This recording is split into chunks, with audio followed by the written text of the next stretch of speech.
But yeah, well, you're talking about Hercule Poirot. Correct.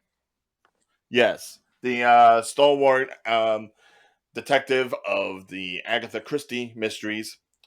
And yeah, this is the first one that's really taking a more of a departure from, say, Murder on the Orient Express Yes. or Death on the Nile, where it is bringing in a supernatural element, but because it's Hercule Poirot, you know that it's probably just a bunch of shenanigans to cover up something. Mm-hmm. So it's like a haunted house movie, but it's not a haunted house movie because of who you know is in it. It's pretty much more figuring out what's the underlining gimmick, what's the real crime going on here. Now, Rob, given a description like that, would you possibly be enticed to see this movie? No. Still, dang Dude, it! think of Scooby Doo, but in a serious tone. I mean, maybe when it comes out streaming, maybe, No, but I have to see I this will. in I theaters. will not watch this in theaters. There's only. So I'll be honest. There's only a couple movies this month that I will give the chance to see in theaters. This will not be one of them. I went and saw Gran Turismo because I wanted to see it anyways, but it was wonderful that it was on $4 movie day, where it was only $4 to go see the movie. Wow. So what you're saying is you're cheap. Yeah, I got no job, so I mean, so the only reason why I've been able to watch movies is either somebody's bought my ticket or it was a $4 movie day. Yeah, That's not fun. I appreciate your honesty. hey, I do. you gotta do what you gotta do. But I still support certain movies. But this will be one I will not be supporting. This one, what's the budget?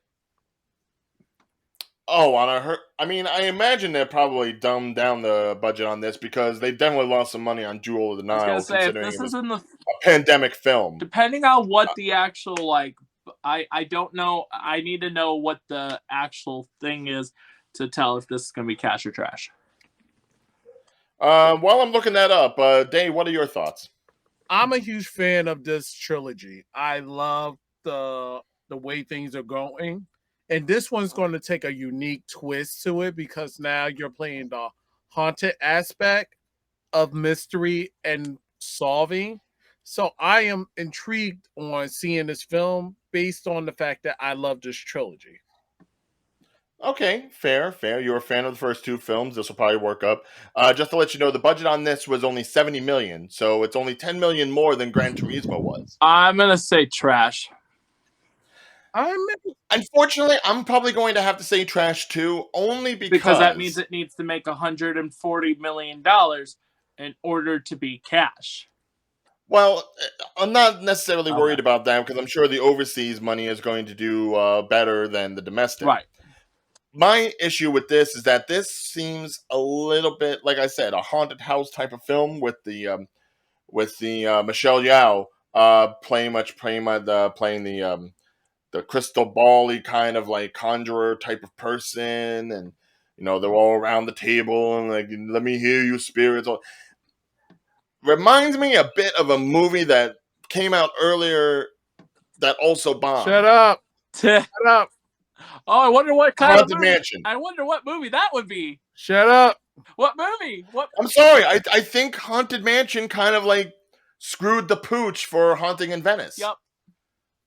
I think a lot of people are going to probably remember that haunting movie didn't do well about the one But in the it house. was This is essentially that, but sophisticated. Yeah, that movie that we called that was trash. I don't think that. Well, I mean, as much as I enjoy Kenneth Branagh playing Hercule Poirot, I just think that after Murder on the Orient Express, Death on the Nile wasn't able to pick up much steam. And considering you have these actors like Jamie Dornan, Michelle Yeoh, and Tina Fey, all these people who are big enough names, but obviously can't promote the film because of SAG, it's going to hurt the film. Yeah. This is one of those ones where I feel like it'll probably have better life once it goes on streaming. That's possible. But for now, especially when you have a really scarier looking film in The Nun 2 being just a week before. Yep.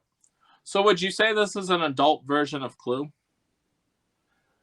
Well, no, because Clue is already inherently like funny more so than mystery. I would say Game Night is more of an adult version of Clue, Okay. but this this is pretty much just taking like a mystery premise and adding on some stuff that doesn't need to be added on. Yeah. Like to be fair, I've heard of Death on the Nile. I've heard of Murder on the Orient Express. I had never heard of this book. I never heard of all three of them until now. Well, you need to go to a library. Well, But Barnes and Nobles, that's the closest. Oh, the novels. I thought we were talking about the movies. I was saying I didn't even know these were. yes, Clue is perfect. Yes. And they probably But- gonna remake Clue from what I'm hearing. Well, I think Ryan Reynolds is working on that. But then again, he was also supposed to be working on a new Highlander too, so I don't know what's happening yet. Yeah. Yep. Ryan Reynolds, please cast me for Clue or Highlander because I am a good swordsman.